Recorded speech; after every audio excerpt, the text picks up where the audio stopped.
እንዴት አላችሁልኝ? የከታቢው ማስታወሻ ክፍል 2 ይቀጥላል። መልካም ቆይታ። እናት ቢሮ ቁጭ ብያለሁ። ስልክ ደውዬልሽ ላገኝሽ ባለመቻሌ በጣም ከፍቶኛል። እኔ እንጃ ሁሉ ነገር አልጠምህ እያለኝ ነው። ግቢው፣ ሰራተኛው፣ በጭራሽ የምሰማው ድምፅ ራሱ አልጥምህ አለ። እኔ እንጃ ብቻ ለደግ ያድርገው። ቆይ አንቺ ግን የት ሄደሽ ነው? ልጅቱ ለስራ ጉዳይ ወጣ ብላለች አለች። በጣም አዘንኩ። ከዛ በላይ ምንም ነገር ማድረግ ስለማልችል ነው እንጂ ብችልማ ኖሮ እኔ እንጃ ከማድረግ ወደ ኋላ እንደማልል እርግጠኛ ነኝ። አንድ ነገር ደግሞ እየገረመኝ ነው። እኔ ቁጭ ብዬ እጽፋለሁ፣ መጻፊው አልከፋም። ግን ቆይ አንቺ መቼ ነው የምታነቢው? ናፍቅ የሆነ ጊዜ አግኝተሽ ታዩ ይሆን ነው ወይስ እንደ ተረት ተረት አልፎ አውራው ይሆን? እኔ እንጃ ፍቅር አላውቅም። የማውቀው ነገር ቢኖር እንዳንቺ አንዳች ኃይል አስገድዶኝ አንቺን ማሰቤን ብቻ ነው። ትዝታን በዜማ ፍቅርን በእንጉርጉሮ ነበር ያለው አዝማሪው። እኔ ግን ቀይሬ በእስክሪብቶ ብየዋለሁ። ምክንያቱም ልክ አንቺን ባስታወስኩኝ ቁጥር የመጀመሪያ ስራዬ መጻፍ ስለሆነ ነው። ለአንቺ መጻፍ ስጀምር ደግሞ በስነ ስርዓት ቀለል ሲለኝ ይታወቀኛል። ልክ አጠገቤ አስቀምጬ የማወራሽ ያክል ነው የሚሰማኝ። እናት ቢሮ ቁጭ ብያለሁ ነበር ያልኩሽ። ታዲያ ምን ነው ቢሮ ስል ሳቅ አልሽሳ? የለውም ብለሽ ነው? እንዳንቺ ጸዳ ያለ ባለ ተሽከርካሪ ወንበር፣ ባለ መጋረጃ መስኮት ካልሆነ ቢሮ አይባልም ማለት ነው። የግድ እንዳንቺ ቢሮ ተላላኪ ወይም መጥሪያ ከሌለው ቢሮ አይደለም፣ መስፈርቱን አያሟላም ማለት ነው። ስሚ፣ የኔ ቢሮ ቅልብጭ ያለች አንድ ጠረጴዛ፣ ወንበሩ ብሎኬት፣ አጠገቡ ካርቶን፣ የቀለም ቆርቆሮ፣ ሸክላ፣ ተይው ብቻ በአጠቃላይ የህንፃ እቃዎች የሚል ሱቅ ውስጥ የገባሽ ነው የሚመስልሽ። ጠረጴዛው ላይ ደግሞ ፕላን፣ የእቃ ደረሰኝ፣ የወረቀት ክምር፣ አንድ አነስተኛ አድንግ ማሽን። አየሽ እናት ለውጣችንን። አንቺ ኮምፒውተር ስትቀጠቅጪ፣ እኔ ደግሞ መደመሪያዬ። አንቺ ለስላሳ ሙዚቃ ስታዳምጪ፣ እኔ የመጋዘን ፉጨት፣ የቀን ሰራተኞች ጩኸት፣ የጠራቢዎች ቅጥቀጣ። በቃ በአጠቃላይ የሁሉም ድምፅ ባንድ ላይ እብዶች ተሰብስበው ያቋቋሙት ባንድ ነው የሚመስልሽ። እናት ለዛሬው ይብቃኝ። ከውጭ እየተፈለኩ ነው። ያው ካለኝ የስራ ጊዜ ቀንሼ ነው። በሚቀጥለው ሰፋ አድርጌ ልጽፍልሽ ሞክራለሁ። ተናዋይልኝ። በ1796 ጠዋት 3 ሰዓት ተኩል። እናት ሰሞኑን አልጻፍኩም፣ ግን ከማሰብ አልወዘንኩም። ሁሌ ያስብሻለሁ፣ ግን ምን ዋጋ አለው? ሀሳብ ወንዝ አያሻግርም የሚባል የለም። እናት ስራ በጣም ተደራርቦብኛል። አሁንማ ለስሙ ሹመት ይባል ወይም ስልጣን ይሁን ተቀብዬልሻለሁ፣ ግን አትርፉ ሀሳብና የስራ ሸክም ብቻ ነው። እስካሁን ድረስ ለ3 ተከፋፍለን ነበር የምንሰራው። አሁን ግን ያንን የሚያክል ድርጅት ብቻዬን ማስተዳደር ጀምሬያለሁ። እንዴት ይከብዳል መሰለሽ! ሰራተኛ ማስተዳደር፣ ገቢና ወጪ፣ እቃ መቆጣጠር፣ እቃ መረከብና ወጪ አድርጎ ስራ ላይ ማዋል፣ እቃ መግዛት፣ የሰራተኛ ደሞዝ መክፈል፣ ሰዓት መቆጣጠር፣ ሰራተኛ ማሰማራት። በቃ ምን ልበልሽ፣ ከጠዋት እስከ ማታ መባከን ብቻ። አስታውሽ፣ በዚህ ሁሉ መሃል ግን ሹልክ እያልሽ የአይምሮዬን ጓዳ ትቆጣጠሪውና ያዝ ታደርጊኛለሽ። አንቺን አለማስታወስ አልችልም። ስለ እውነት ሳላስታውስሽ ውዬ አላውቅም። እናት አንቺስ አዲስ አበባ እንዴት ይዞሻል? አዲስ አድማስን እያነበብሽ ነው? እኔ ግን ጋዜጣውን ሳነብ አብሶ አባትነትን ሳይ በቀጥታ ሀሳቤ ጋር ከአንቺ ጋር ነው የሚመጣው። ምን ላድርግ? አንቺነትሽን እኮ በጨዋታሽ ነው አጣጥሜ የዋጥኩት። ስለዚህ በቀላሉ መዘንጋት አይቻለኝም።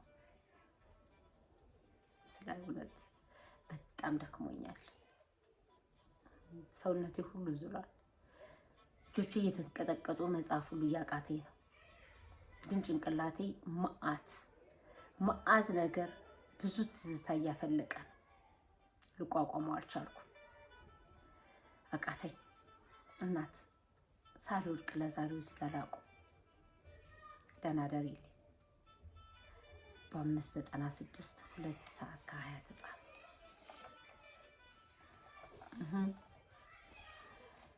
እንዴት ከርመሻል የኔዋ?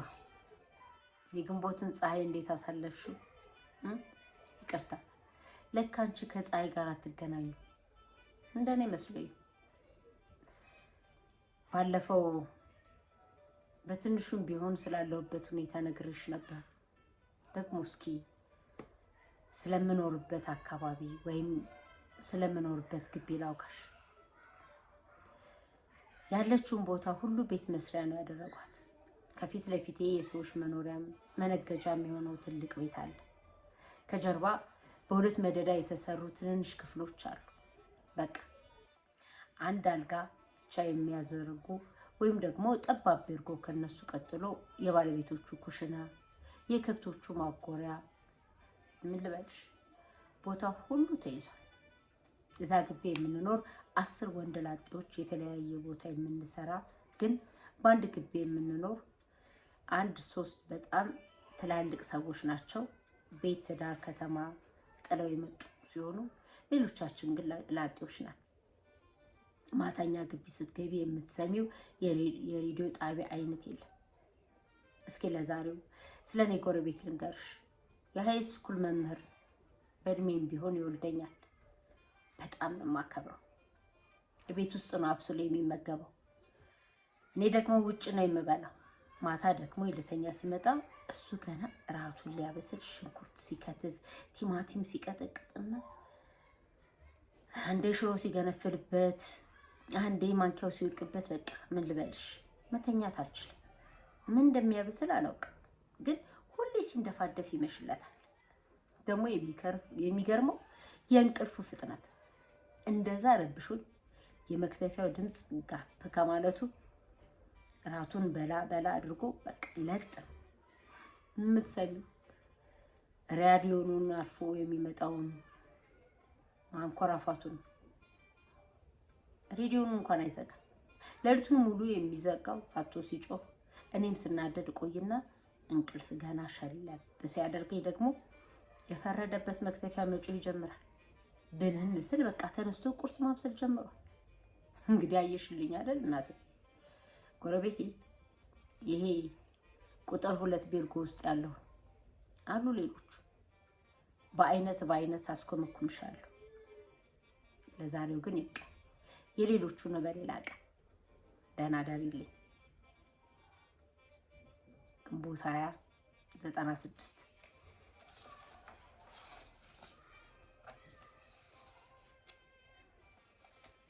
እናት ጠዋት ደውዬልሽ ነበር። በጣም ነው ደስ ያለኝ። ብዙ ሰዓት አወራን። አቤት ደስ ሲል እንደ ዛሬው በቃ ደስተኛ ሁኝ አላውቅም። ደግሞ እኮ እኔ ራሴ ቻው ያልኩት እንጂ እንደሌላው ጊዜ አላጣደፍሽኝም። እናት ቢሮ ቁጭ ብዬ ነው የምጽፍልሽ። አየሽ ስራው ፋታ ሰጥቶኝ አረፍ ስል በቀጥታ ሀሳቤ ሁሉ አንቺ ጋር ነው የሚመጣው። በጣም ነው ደስ የሚለኝ። እርግጠኛ ነኝ እኔ በጣም ነው ናፈቅሽ። አንቺ ግን ምናልባት ከነመፈጠሬም ትዝ የምልሽ ስልክ የደወልኩልሽ ጊዜ ብቻ ይመስለኛል። እኔ እኮ የሚገርምሽ አንቺ ጋር ቶሎ ለመምጣት ስለጓጓ ብቻ ስራውን እንዴት እንደማሰራ ታዩ። ሰራተኛው ራሱ በጣም ተማሮብኛል። ዘንድሮ ለሹመት ነው እንዴት አጥቃ የተነሳኸው? እንደ አህያ ነው የምታሰራ እያሉ ያማረሩብኛል። ችግሩ አንቺ መሆንሽን ቢያውቁ እንደሚገሉሽ እርግጠኛ ነኝ። ግን ማን ሊነግራቸው? ወይም እሷ ጋር ለመሄድ ብሎ እኛን በስራ ከሚገለን ተሸክመንም ቢሆን አፍነን እናምጣት ሳይሉ ይቀራሉ ብለሽ ነው እናት? አሁንማ ስራውን እየጨረስኩልሽ ነው። ገና ሳያልቅ ምን እንደወሰንኩኝ ታውቂያለሽ? በቀጥታ ነሐሴ 1 ወር ሙሉ እረፍት ወስጄ አንቺ ጋር ቁጭ። በቃ በክረምት ስራ አያስፈልግም። አንቺ ስራውልሽ ስትመለሺ እኔ ደግሞ እቤት አበሳስዬ የሚበላ ነገር ጠብቅሻለሁ አይደል? መቼስ ተስፋ መጣል ጥሩ ነው። አታስብ የሚለኝ ሰው የለም። የሃይምሮ የወለደው አንቺ ብትሰሚ ፈረስ ብለሽ እንደምትሰቂ እርግጠኛ ነኝ። ለማንኛውም ሁሌም አስብሻለሁ።